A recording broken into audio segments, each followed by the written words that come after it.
국회 입법데이트의 이익선입니다. 오늘 입법데이트에서 다뤄볼 내용은 아시아 문화중심도시 조성에 관한 특별법 개정안입니다. 이 개정안을 대표 발의하셨습니다. 새정치민주연합 박혜자 의원 모셨습니다. 의원님 어서 오십시오. 네, 안녕하세요. 네, 반갑습니다. 새해 복 많이 받으십시오. 네, 감사합니다. 네, 2015년 새해가 밝았습니다. 올해 의원님께서 갖고 계신 포부 또 소망 있다면 어떤 걸 꼽으시겠습니까? 네, 일단 이제 올해 제가 염두에 두고 있는 것은 올 9월에 저희 지역에 아시아 문화의 전당이 개관을 하게 됩니다. 그래서 그에 관한 운영 규정의 내용을 담은 아시아 문화의 전당 특별법이 12일 날 있을 본회의에 통과되기를 기대하고 있고요. 그리고 이제 또 저 개인적으로는 이번에 이제 제가 광주 시당위원장에 출마를 하기 때문에 광주 시당의 위원장에 잘 진행이 되기를 기대하고요. 또 저희 새정치민주연합에 정말 광주가 가장 큰 교두보인데요. 정말 변화되는 그러한 새로운 모습으로 시민들께 다가가기를 소망합니다. 네, 소망하신 일이 다 잘 이루어지시기를 바라면서 오늘 고맙습니다. 내용으로 들어가겠습니다. 앞서 잠시 말씀해 주셨는데 아시아 문화중심도시 조성에 관한 특별법 이제 개정안입니다. 개정안을 발의하시게 된 어떤 이유가 있으셨겠죠? 네. 작년 9월에 정부에서 아시아 문화의 전당 특별법 개정안을 정부에서 먼저 냈습니다. 그런데 그 정부의 법의 내용에 따르면 아시아 문화의 전당에서 하게 되는 업무의 전부 또는 일부를 특수 목적법인에 위탁한다라고 하는 내용이 담겨 있고요. 또 운영에 관한 몇 가지 규정들이 담겨 있습니다. 그래서 작년, 그러니까 벌써 이제 우리가 새해를 맞았기 때문에 재작년이 되는데요. 재작년 9월에 이 법이 나오면서 지역사회에서는 아무튼 큰 논란이 제기가 됐습니다. 그래서 정부가 국립 아시아 문화의 전당을 특수 목적법인으로 넘김으로써 국가기관이라고 하는 것을 떼내려고 하는 거 아니냐라고 하는 우려가 제기가 됐었죠. 그래서 지역사회가 굉장히 충격 속에 여러 가지 문제 제기가 있었고 정부에 대한 큰 의혹을 갖게 됐습니다. 그래서 사실 그 당시 제가 소관 상임위원회에 저 혼자 있었습니다. 광주 출신 의원으로서. 그래서 제가 아시아 문화의 전당에 관련한 개정안을 발의를 할 때 저 혼자만 한 게 아니라 또 아시아 문화의 전당 추진당 문체부 산하의 기관입니다. 그래서 공무원들과 또 광주시청 공무원들과 또 우리 지역의 문화예술의 전문가들 또 시민사회단체까지 저한테 와서 TF팀을 만들어서 법안을 같이 논의하자고 했습니다. 그래서 제가 어쩔 수 없이 그 제안을 수용을 했고 저희 의원실에서 직접 TF팀을 만들어서 한 4개월 동안 운영을 했습니다. 그래서 그 결과로서 정부 입법안에 대한 개정안에 대한 대체 입법의 형식으로 작년 1월 2일 첫 법안으로 제가 발의를 한 겁니다. 그러셨군요. 근데 사실 아시아 문화중심도시는 국가 균형 발전 사업의 일환이라는 것. 이 정도를 아마 시청자 여러분들이 인지하고 계시겠는데 출발했던 것이 벌써 한 10년여가 돼가고 있기 때문에 이참에 아시아 문화중심도시라는 것이 무엇을 말했었던 건지를 살짝 언급해 주시면 이해에 도움이 될 것 같습니다. 이제 광주의 지역 발전을 위해서 어떤 것이 광주를 끌고 갈 수 있는 미래 먹거리 산업이 될 수 있겠느냐에 대한 논의가 있었고요. 그런 측면에서 봤을 때 광주는 전통적인 가장 문화예술이 강점인 애향의 도시다라고 하는 것이 주목이 됐습니다. 그래서 2004년 노무현 정부 당시에 아시아 문화의 전당과 그 주변 지역을 개발하는 아시아 문화 중심 도시로 건설하겠다. 그래서 그 당시에는 문화 수도라는 얘기도 썼었습니다. 그러나 문화 수도라는 용어보다는 아시아 문화의 어떤 메카가 되겠다. 이런 내용으로서 만들어졌고 네. 이제 그 중심이 되는 것이 아시아 문화의 전당입니다. 그래서 예전에 그 도청이 있었던 그 자리에다가 전당을 만들고 그 주변을 7대 권역으로 나누어서 아시아 문화 중심 도시로 개발을 해 나가겠다라고 하는 그런 그 구상들이 발표가 됐었죠. 그래서 어찌 보면 작년 그 연말에 건물은 거의 다 완공이 됐어요. 이제 외관은 그리고 이제 내부적인 배치만 지금 하고 있는데요. 올 이제 4월에 사실은 일부 개관을 하고 왜냐하면 6월에 저희가 광주 유대회가 열립니다. 그래서 유대회를 겨냥을 해서 4월에 일부 개관을 하고 시운전을 거칠 겁니다. 그런 다음에 9월 4일 정도에 전면 개관 일정을 잡고 있는 것이죠. 네. 사실 전라남도가 도청이 이전을 한 이후에 지역민들의 말씀을 들어보니까 좀 도시가 공허해져야 된다라는 그런 얘기들이 많이 나왔습니다. 정말 많이 하셨는데 네, 그렇습니다. 지역 중심의 기능을 배제한 대신에 이제 아시아의 중심을 한번 가보자. 이런 취지가 아마 설립 취지에 해당할 테고요. 그렇습니다. 그럼 그 기능에 대해서는 앞으로 아시아 문화 중심 도시가 이제 광주에 있게 되고 앞으로 어떠한 기능을 할 것인가? 왜냐하면 아시아라는 타이틀이 있기 때문에 좀 넓게 보아지거든요. 이제 기능을 한마디로 축약을 하면 일종의 문화 발전소 역할을 하겠다라고 하는 겁니다.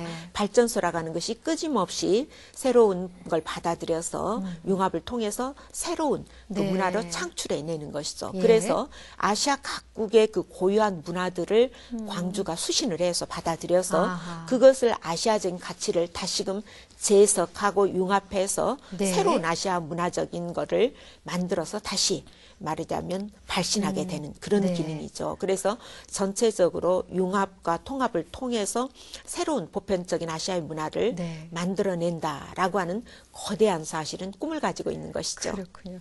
근데 앞서 잠깐 말씀해 주셨지만은 정부안이 워낙 지역민들의 걱정을 사셨기 때문에 개정안을 그렇습니다. 내셨는데 이 개정안의 핵심 내용은 어떤 것인지 말씀해 주십시오. 정부에서는 크게 그 아시아 문화의 전당이 완공이 되자마자 원래 법에 나와 있던 국가 소속기관이라고 하는 신분을 떼려고 합니다. 그래서 법의 원법에 따르면 국립 아시아 문화 중심 도시죠. 국립 아시아 문화의 전당이고 법안상으로. 그런데 국립임에도 불구하고 그것이 공공기관이지 국가기관이라고 볼 수 없다라는 그런 내용을 해석을 하고 있고 그래서 전부 또는 업무를 일부를 위탁한다고 했지만 전부를 사실상은 위탁을 하겠다라는 그런 취지로 법안을 낸 겁니다. 그러게 되면 사실 아시아 문화의 전당을 흔히 이제 서울에 있는 예술의 전당과 비교를 하는 것이죠. 그럼 예술의 전당도 특수 목적법인으로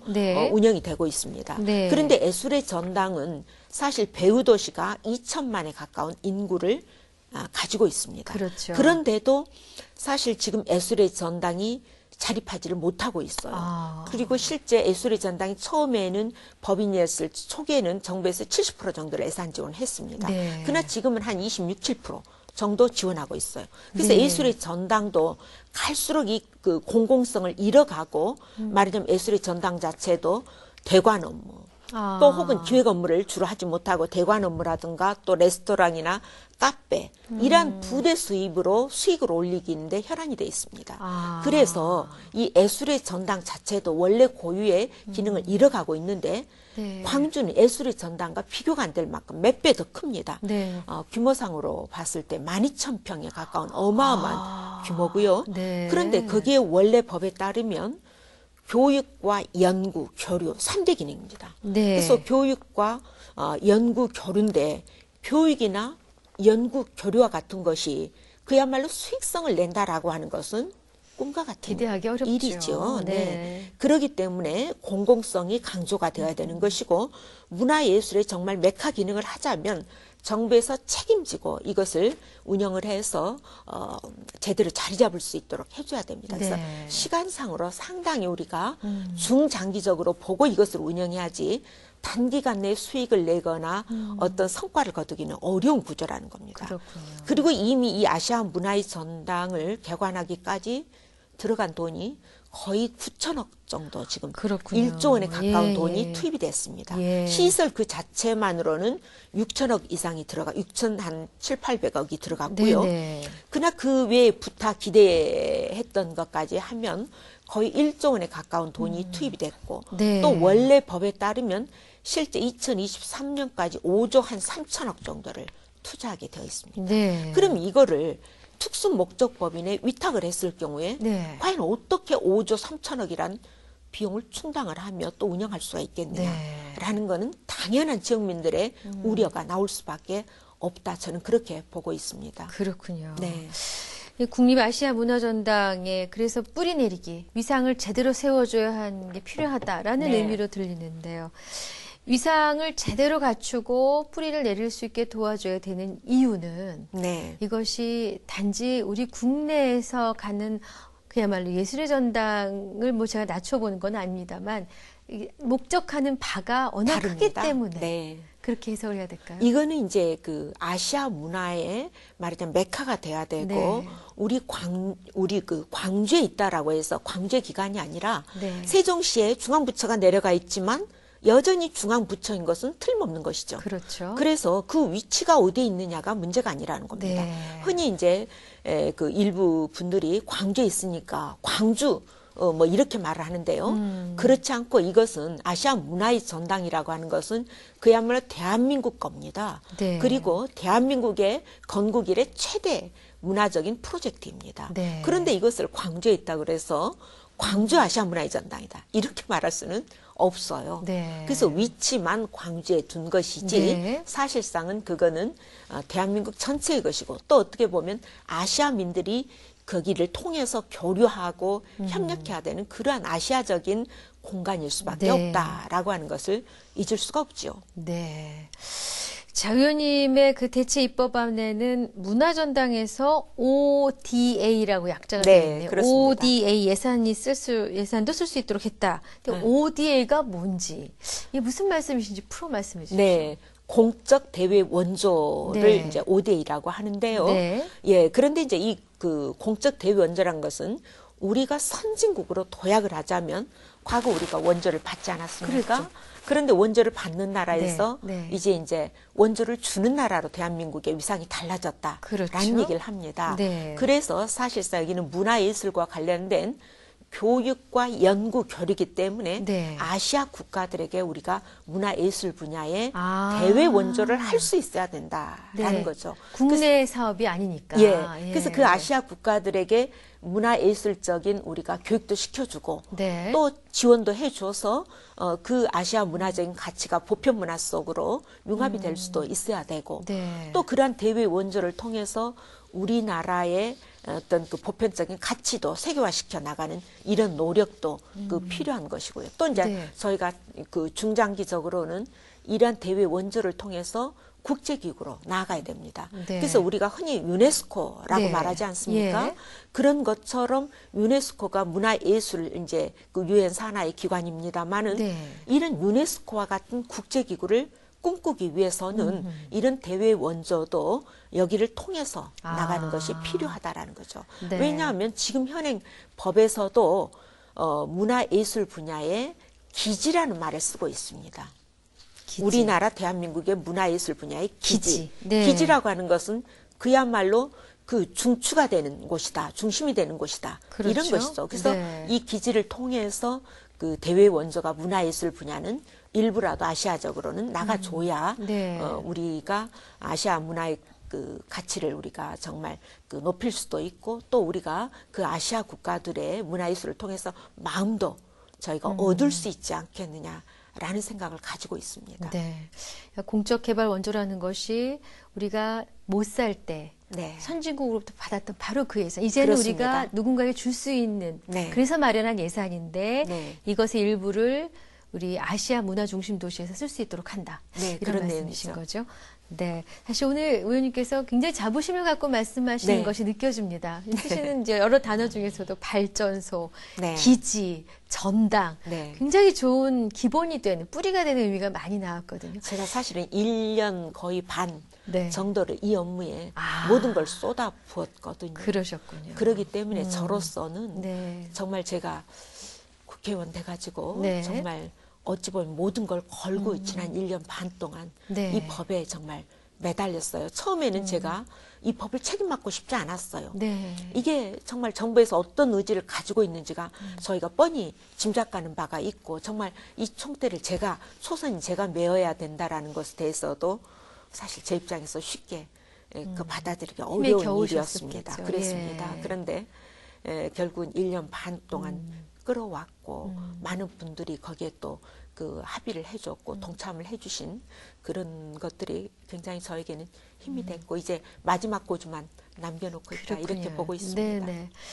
그 국립아시아문화전당 이제 아까도 말씀 잠깐 주셨지만 외관은 네. 뭐 거의 완공이 돼 가고 네, 있고 그렇습니다. 일단 4월에 일부 개관하고 6월에 정식 9월에. 개관. 9월에 정식 9월에 개관하는군요. 정식 개관합니다. 6월에 국제 행사 준비를 위해 네. 4월에 일부만 임시 개관하고 네네. 보통 이게 그런 그 거대한 시설들은 운영 그 시운전을 해야 된다라고 해봐야죠. 합니다. 그래서 해봐야죠. 그 프로그램이나 이러한 것들을 미리서 이렇게 작동을 해서 그 문제점을 찾아내고 또 고쳐야 되는 것이기 네네. 때문에 그렇고 이 법이 먼저 무엇보다도 통과가 되어야만 그 법에 근거해서 공무원을 뽑을 것인지 아니면 법인의 그 소속으로 뽑을 것인지 이 신분이 규정됩니다. 그렇군요. 예, 준비 자체가 달라져요. 그렇기 그러네요. 때문에 아하. 굉장히 지금 시급성을 다투는 법이에요. 네네. 네. 하루라도 빨리 네, 그렇습니다. 인력이 필요할 텐데 현재 운영 뭐 현황이라 그럴까요? 아직까지 그럼 뭐 완벽하진 않지만 네. 4월 일부 개관을 위해서 좀 많이들 계시겠는데요?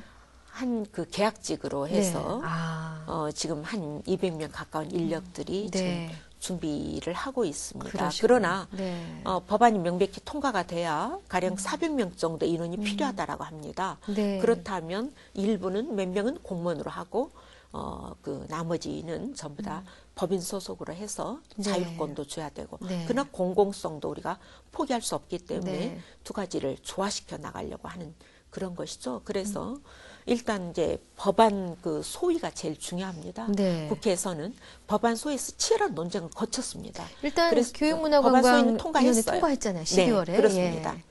근데 전체회에서 난항이라는 얘기를 들었는데 앞서도 일단 사람의 신분이 달라지니까 빨리 뽑아야 된다 네, 얘기하셨는데 그렇습니다. 또 조속히 처리해야 되는 이유를 더 설명해 주신다면 무엇이 있을까요? 이제 이것이 되지 않으면 사실상 이제 예산의 문제도 우리가 어떻게 정해야 될지 국가 예산으로 가야 될지 법인에 위탁한 예산으로 가야 될지도 그러네요. 문제고 이제 그 전당의 인력이 한 400명 정도 되는데요. 네. 충원하는 데는 여러 가지 절차가 필요합니다. 그렇죠. 또 공무원으로 갔을 경우에는 정말 공무원의 정원 직제를 받아야 되는 그렇죠. 거죠. 예. 그렇기 때문에 그 과정들이 쉽지 않은 것이고 또 이것은 아시아 문화의 전당이라고 하는 것은 세계적인 우리가 기관이기 때문에 네. 인력을 뽑을 때도 정말 우수한 인력들이 들어와 줘야 됩니다. 그러네요. 그렇기 때문에 저는 세계 각국에 그 인력을 뽑을 때도 홍보를 해줘야 된다. 아하. 그런 그 절차와 과정들이 굉장히 중요하죠. 그렇군요. 자, 아시아 문화중심도 조성에 관한 특별법 개정안. 네. 이제 개정안이 이제 통과가 돼서 발효가 된다면 어떤 기대 효과가 있을지 청사진 그려보셨죠? 네, 저는 광주가 네. 정말 달라질 거다 생각을 합니다. 올해 광주에 큰 변화가 몇 가지 그 있습니다. 네. 올 그 3월이면 KTX가 이제 복선화돼서 아하. 개통이 되고요. 네. 또 6월에 그 세계 유대회가 아하. 그 열립니다. 네. 그리고 또 이제 우리가 9월에 아시아 문화의 전당이 정식으로. 개관하게 되고요. 네. 또 사실은 작년 연말까지 한전을 비롯한 공공기관들이 그 광주 근처에 있는 나지로 네. 공동혁신도시, 그래서 광주와 전남이 공동으로 만든 혁신도시로 이제 옮겨와서 네. 개관을 합니다. 그렇군요. 그렇기 때문에 광주의 이 몇 가지 그 변화가 향후 광주에 정말 지역을 그 이끌어갈 먹거리이기도 하고 광주의 발전 방향을 결정짓는 중요한 올해는 한 해가 될 것이다. 이렇게 봅니다. 그래서 문화예술의 우리가 도시다, 예향이다라고 말했지만 실제로 그럴 만한 인프라도 없었고 또 문화예술에서 종사한 전문가들이 정말 일할 수 있는 기회도 많지 않았습니다. 네. 그러나 아시아 문화의 전당이 개관이 되면 우리 지역의 문화예술 전문가들이 세계적인 문화예술가로 네. 도약할 수 있는 계기도 될 것이고 그리고 저는 여기 특히 창조원에는 여기에 이제 5개 관이 있는데 창조원은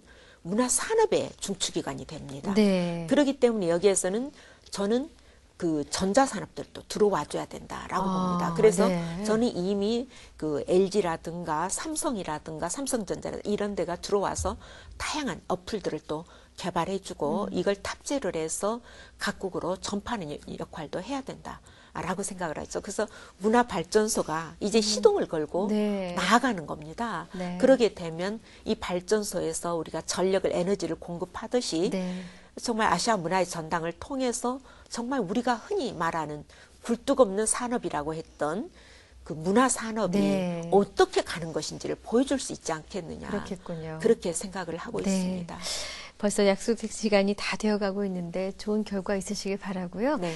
2015년도 올해 새로운 입법 계획이 있으시다면 짤막하게 네. 알려주십시오. 저는 올해의 입법 계획에 네. 딱 한 가지를 염두에 두고 있습니다. 네. 제가 이제 교육과 문화 상임위에 속해 있는데요. 네. 우리 아이들이 1년이면 6만 명이 학교를 중도에 탈락합니다. 네. 그래서 저는 이 아이들을 학교 밖 아이들이라고 부르지 않고 학업을 단지 일시적으로 중단한 그러나 다시 교육을 받아야 될 네. 아이들로 생각을 합니다. 네. 그래서 학업 중단 학생들에 대한 지원법을 저희가 2년에 걸쳐서 만들어 왔습니다. 네. 그래서 올해 저희가 그 법을 드디어 발의를 할 겁니다. 네. 그래서 재정법이기 때문에 네. 어려움은 많지만 우리 아이들이 다시 교육을 받을 수 있는 다양한 네. 지원 방법을 담고 있습니다. 네. 또 관련해서 학업 중단 학생들을 위한 지원법인데 요거 발의되실 무렵에 또 한번 저희 입법 데이트 네. 들러주십시오.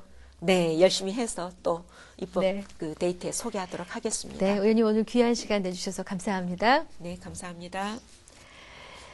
입법 데이트 오늘 새정치민주연합 박혜자 의원과 함께한 시간이었습니다. 시청해주신 여러분 고맙습니다.